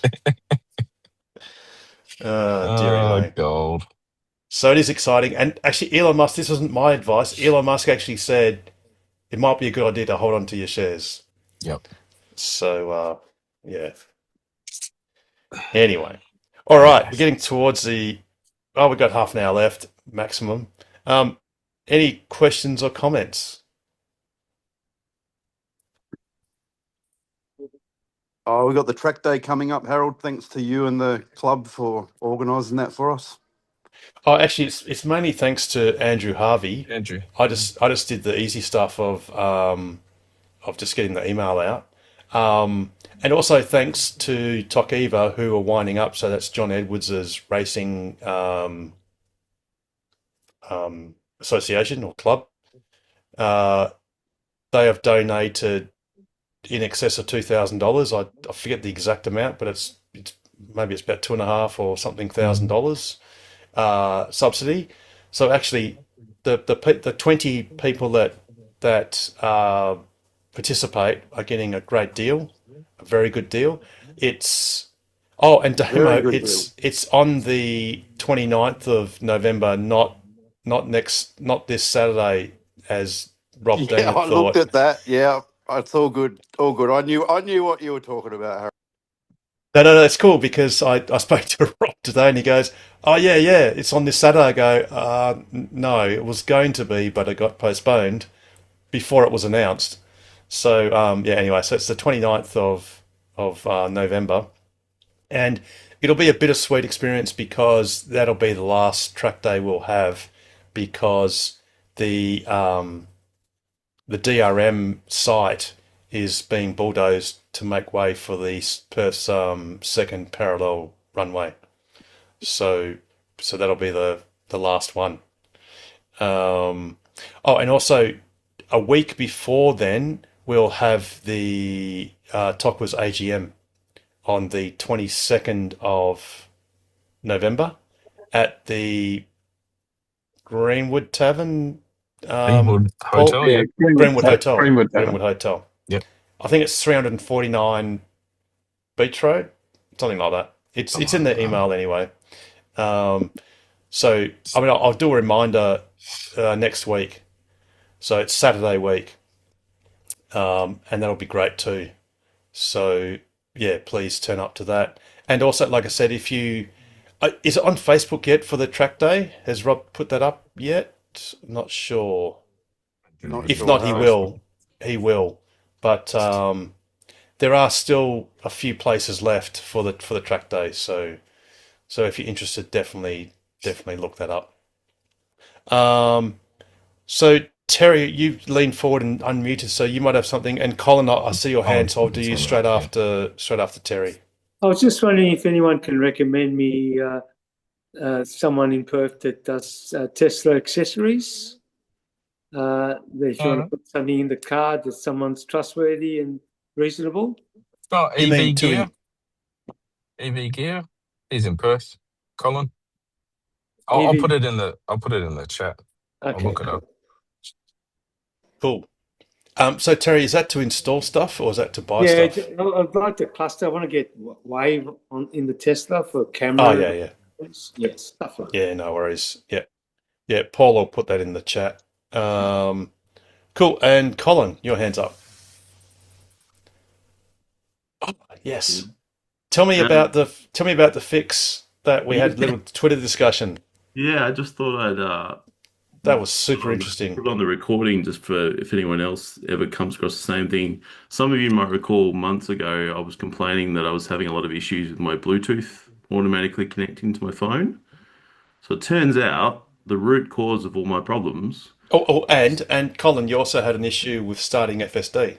Well, yeah, I was going to say I only found out about the issue when I subscribed to FSD and I went to start it and my button said driver not detected and wouldn't let me start FSD. And I was a bit perplexed because I was sitting in the driver's seat. So eventually it turned out the driver's seat sensor in my car needed replacing. And it turns out, weirdly enough, that affects your Bluetooth automatic connecting as well. Oh, no, Colin. So once they fixed all that, it's been happy as. So I just thought I'd put that out there. Different car, man. Yeah, it was weird. So if your Bluetooth starts playing up, It's the seat sensor. could be related to your driver's seat sensor, weirdly enough. That is super interesting. I mean, because I remember, was it last week or the week before, we are having a bit of a talk about it on Twitter, and it's like, try this, try that. Are you sure? And it's like, and then you go with that, and it's like, it made perfect sense. But yeah, wow, that's Yeah, I was so perplexed when I subscribed to FSD, got in the car, I was all excited to try that. It was like, driver not detected. What do you mean? I'm sitting here. How's the FSD, Cole? Yeah, good. It's good. Although it's unfortunately it makes the same mistake every single day on my way to and from my kids' daycare, so that irritates me a bit. yeah. Like I said, it's to Terry, it's the worst it will ever be, and it will get vastly better. But yeah, when it does that, no one knows. But Yeah, no, it's just funny with the route that I do to and from my kids' daycare. I have a short stint on the Bustle Highway, and yeah, the map, yeah. well, no, not that. This is on the Bustle Highway. So Oh, sorry. Oh, no, sorry. Yeah, go on. I Yep. turn left out of where my kids' school and daycare is, and then I have to drive about, I don't know, 800 meters on the Bustle Highway, and then turn right. And what it does is it leaves moving into the right lane as late as it possibly can. And then it never takes the turning lane. It tries to turn right from the right highway lane, even though there's a Yep. turning lane. And so, yeah, every time it does that, I have to push it over and give them a little voice memo. So it's a bit slightly irritating. Oh, actually, so what you can try is use the indicator. Yeah, You can it does that. If I force it to go into the right lane Yes. earlier, then it takes the turning lane. Yep. So do that. So do that, because I discovered just through experimentation that you can literally steer your car, especially if you're on like an unmarked paddock or whatever. You can just steer it with the indicator. So you just jam it on, keep it on, it'll just keep turning right. Or in the case of a marked road, it'll just go to the right lane or left lane or whatever. So Yeah. definitely do that to improve your experience of it. Absolutely, there's nothing wrong with doing that, Yeah, and no, and it will hopefully get fixed in due course. I hope it'll fix because I'm giving them a voice message every time it does it. Yeah. Well, because you disconnect, it'll say, "Hey, you disconnected. Can you tell Yeah. us why?" I'm doing that And then- deliberately to be the squeaky wheel. Yeah. And to what extent that is going to help at this stage, I don't know. I mean, look, Tesla's very much aware of it. Yeah. So I dare say they're jamming a lot of training data and simulation to tell it to stop doing that. So, yeah. But, yeah, it still is very cool. It's just that it's the worst it'll ever be. Welcome, Pete. And since you've joined us, thanks for holding the fort over the last 4 weeks, presuming that's what you did. Paul Viana deserves a lot of credit there too. So he was and on Paul. every Zoom session as Yeah, well. yep. Paul was Cool. Because 7:30 in New Zealand is like 12:30, and there was just no chance I could. God, no. There was just no chance. Yeah. So actually, one little anecdote was cool. Got back on Sunday night, and it was great. I stayed up until 11 o'clock, went to bed with my missus, and then woke up at 7, which was really cool, except it was 7 o'clock Auckland time, which is 2 a.m. And it's like, oh no, that's ordinary. So we're like, eyes open, staring at the black ceiling, going, let's just stay in bed, close your eyes, and then just wake up every hour and wait till the sun comes up. But yeah, so 12:30 was never going to happen on holidays. But yeah, thanks, Pete and Paul. And Sorry, I'm late today. I've just come back from the airport. So no, totally I've got my cool. headphones. I was going to be on because I want to be that guy with the speaker on in the train. If there wasn't, so Yeah. Sorry, you just kind of broke up then. But I'm guessing you're saying that there's a guy talking on the train, so you can't. Yeah, too hard. Cool. But yeah, no, but yeah, totally cool. You're late. Doesn't matter. It's all good. I mean, we've obviously been talking all the news and Musk's compensation plan and all that sort of stuff. So that's all very exciting. That Musk is fully engaged. So there's going to be some great things happening around the corner. Alrighty. Any sort of like last-ish questions or comments? Well, if no one else has got anything, I should be going. We're in just below Clare at the moment, and should get past Kimber tomorrow. So, cool. Is there anything we need to look out for as far as the charging across the bottom? Yeah, it's going to be the worst charging you're going to have. So do look on PlugShare. Yeah. Sorry, 2 seconds. I just got to do something. So I'll just grab PlugShare. One. Are you overnighting at Kimber, are you? Depends on what time we get there. So we might if just you're charge at Clare, you'll get to Kimber easily, easy peasy. And you can just stay overnight at the motel, which is literally the charger is out the front, which is perfect. And a good carry. James, what does I'm just going to say, James has something to mention about Kimber's motel. Yes. Great carries. Yeah. Oh, dearie me. That is a classic. I just got to change the networks to all. Okay, so do check PlugShare and do check ChargeFox for status, but you'll know what you should do. I mean, this is Kimber's just here. So Kimber all the way through Ceduna is easy. Everything's working properly. Yeah. Do use Yalata, even though it's 33 kilowatts, and charge quite fully at Yalata, because you never know what you're going to get. Oops, not that one. It's the other one. So that's a good point. Zoom in on your pins, because at Nullarbor there are 2 DC pins, and only one of them is the actual NRMA charger, and just peruse the Yes. So the wife the said the comments. last couple of days that the NMRA one has actually been charging okay when the sun's shining. Well, yes and no. So you'll see that, Justo on the 12th of November said 76 kilowatts, which is great. Yeah. Yeah. Someone else said 70, which is also great. But you've got Ruth that said started at 75 and dropped to 36. Oh, that's when another car came in. That's okay. It's not really okay. It's not supposed to do that, but that's what it does. But then you've got 45 kilowatts because it went well and then didn't. But you need to go down a bit more,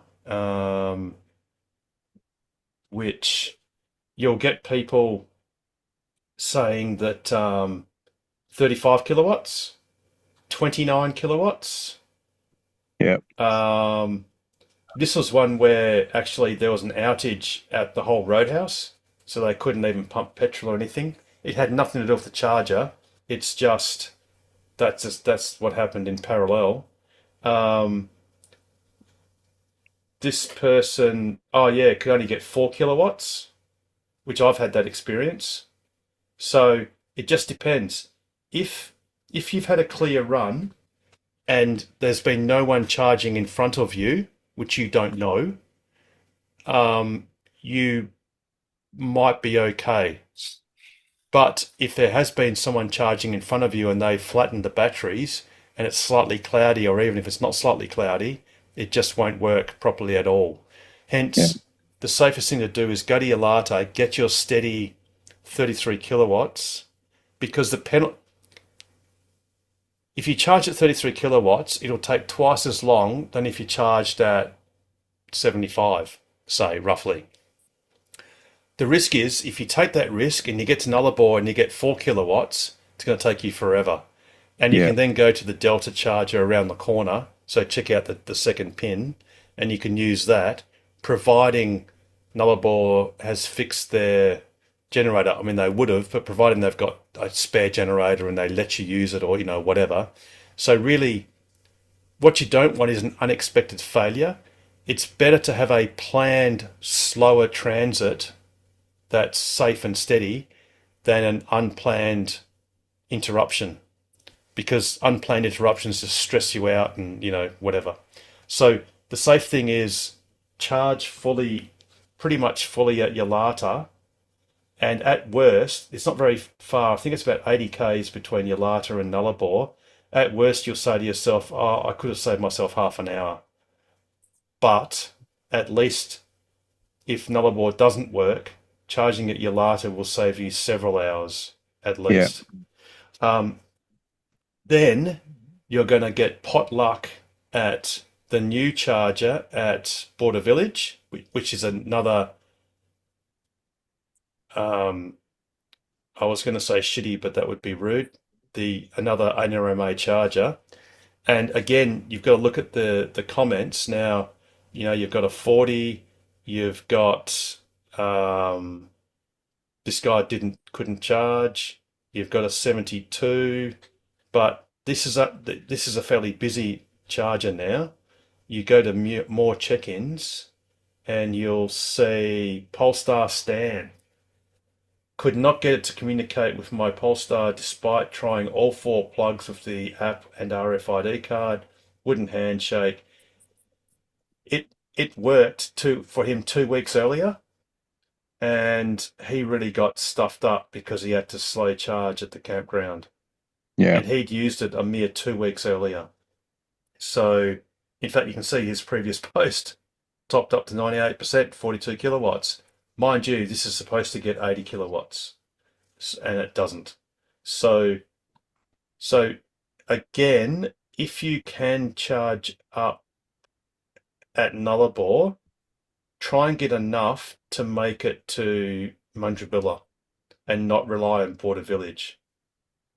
Mm-hmm. And again, and that you're not really going to lose much, because even if Nullarbor is at, say, 30 kilowatts or 40 kilowatts, if you're lucky, Border Village is likely to be no faster than that if it works.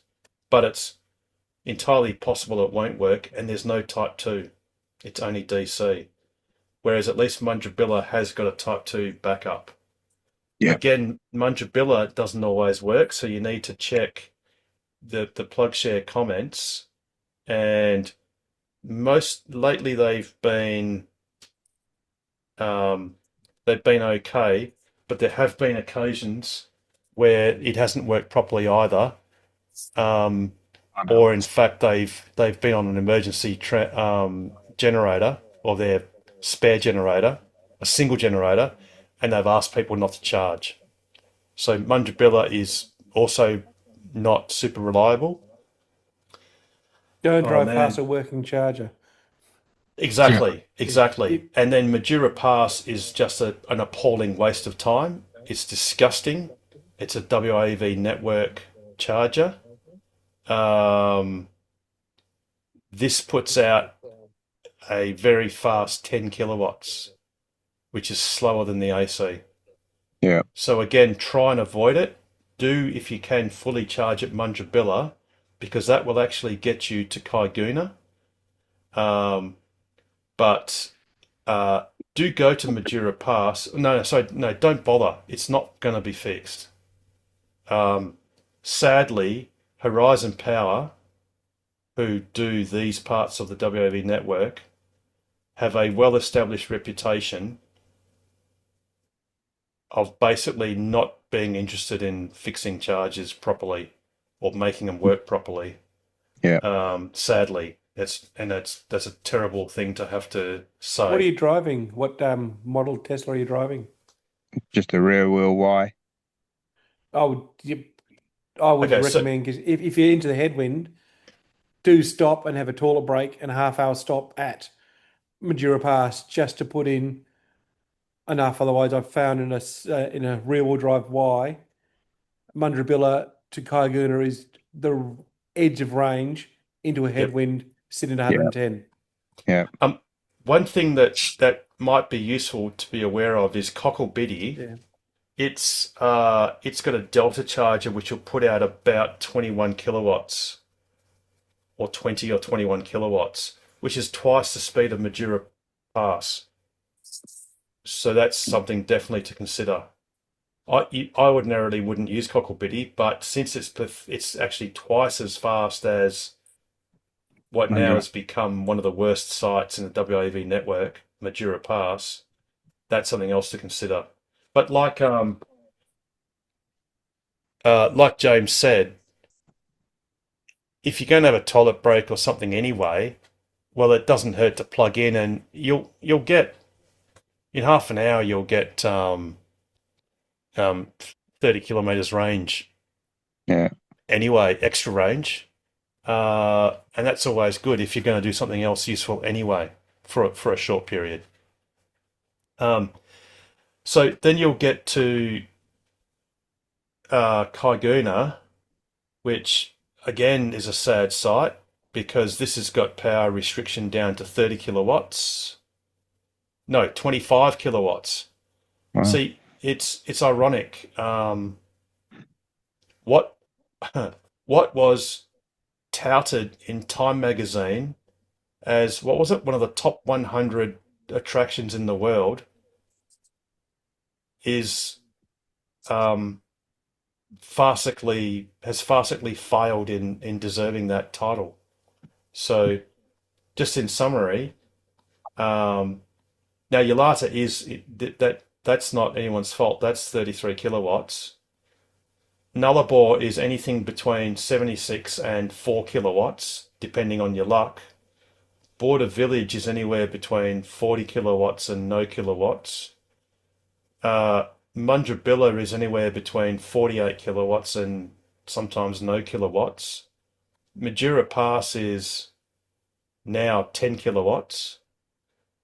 Kaiguna is between 25 kilowatts and no kilowatts, because I think if we go back a little bit earlier than this, than the end of October, there's definitely a charges tripped while charging, and they turned off the charger due to issues of the Roadhouse generator, but supposed to be working on the generator next week, backtracked, and that was only a month ago.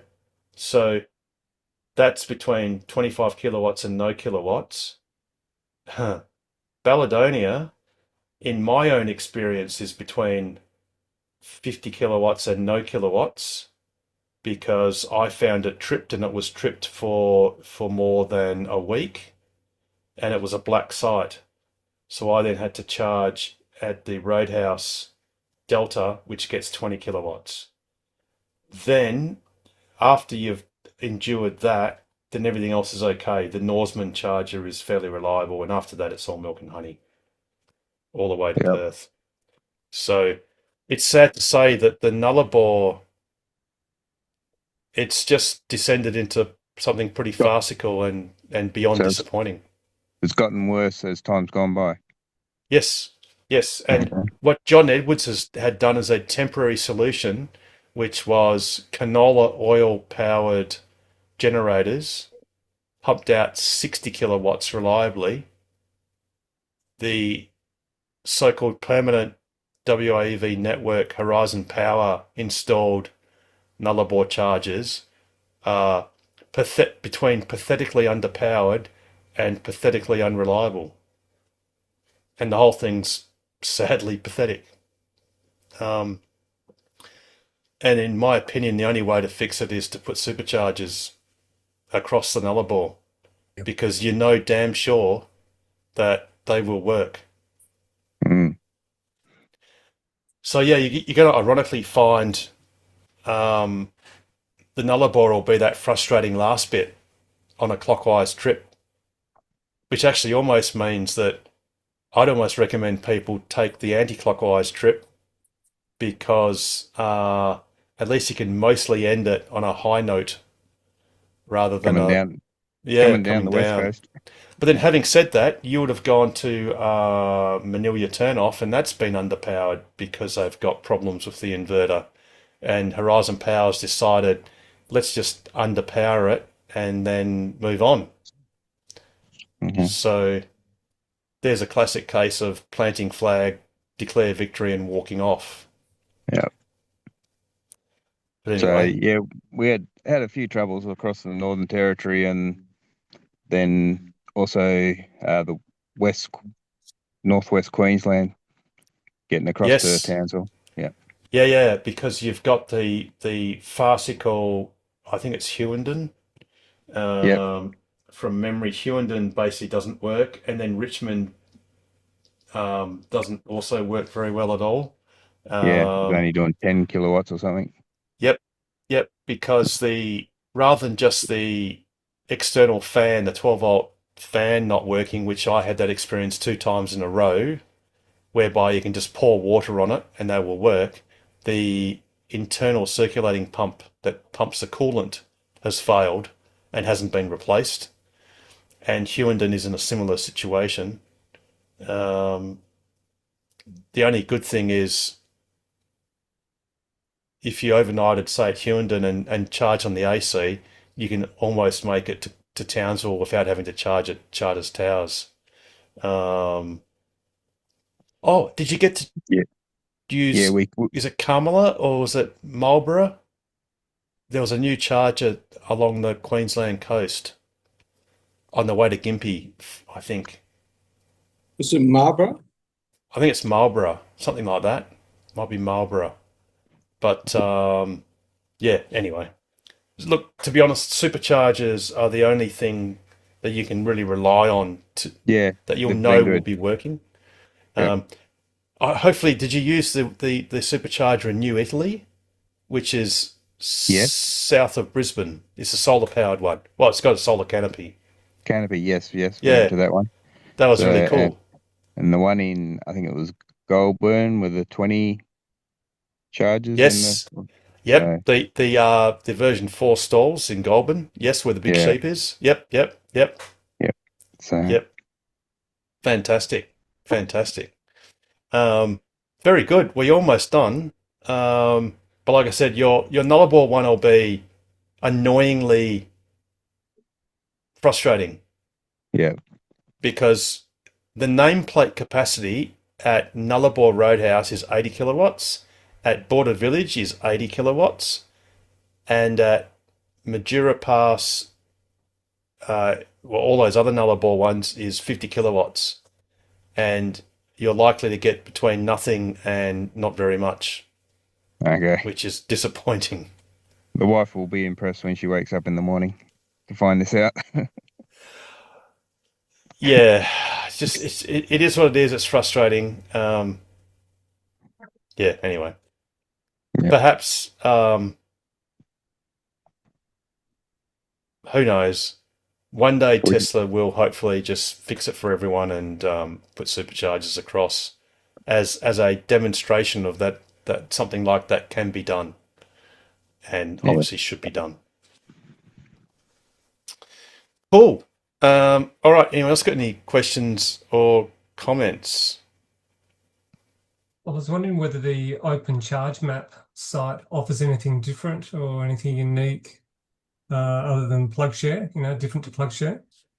No, it's just another social media website, just like PlugShare. It's as good or bad as PlugShare, to be honest. I think PlugShare is more likely to have more posts or check-ins, so technically be possibly more up to date, but it's not necessarily more accurate because it's the biggest issue is a lot of people that put up posts don't really know what they're experiencing, or they don't put up accurate enough information,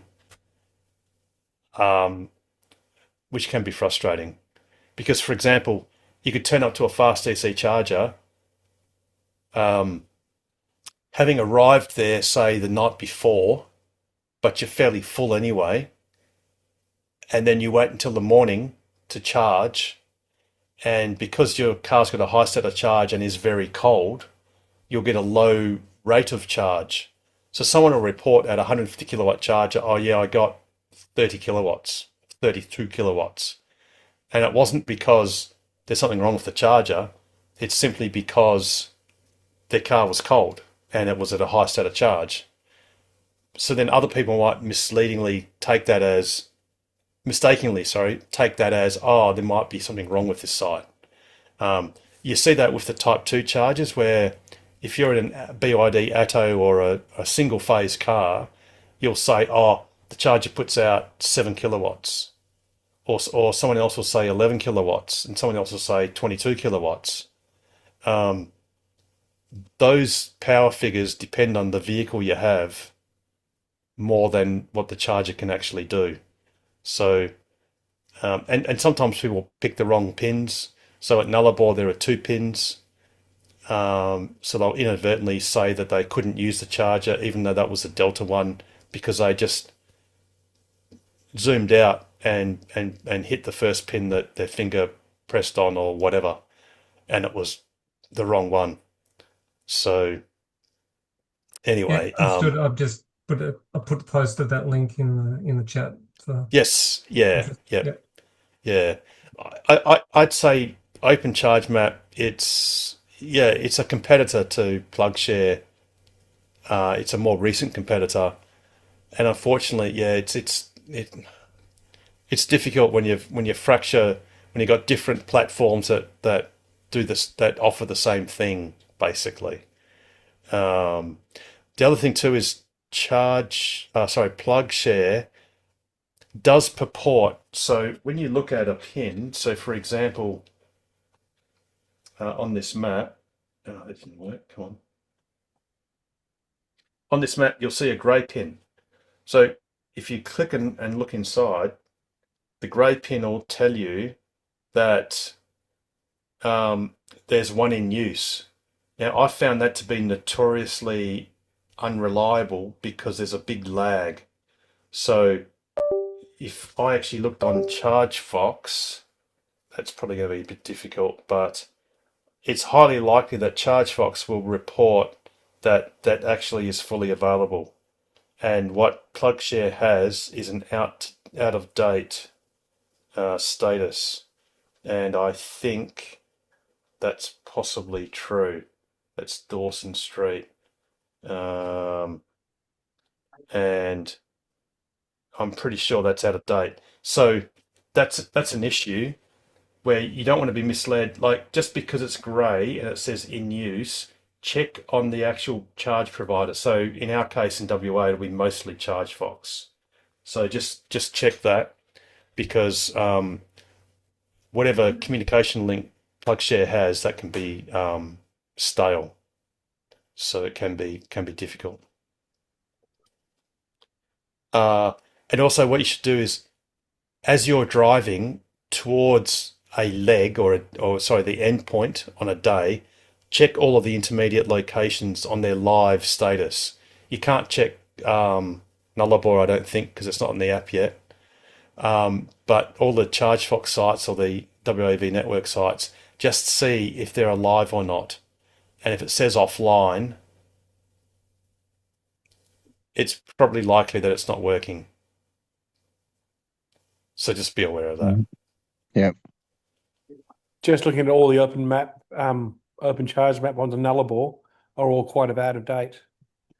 They're still reporting like the the DC 22-volt charges, $32 at Nullarbor Roadhouse, things like that. Yeah, I'd say Open Charge Map is definitely a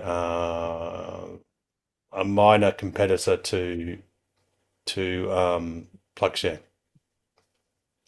And that's not to say that it's inferior to PlugShare, it's just that vastly fewer people use it than people use PlugShare. I mean, the best thing would be if our screens, our navigation screens, had the up-to-date information on all third-party chargers. Maybe accurate information, but we don't know when that'll come. Oh, just realised we've just gone past time. So any last drinks, any last questions or comments before we wrap up this awesome show?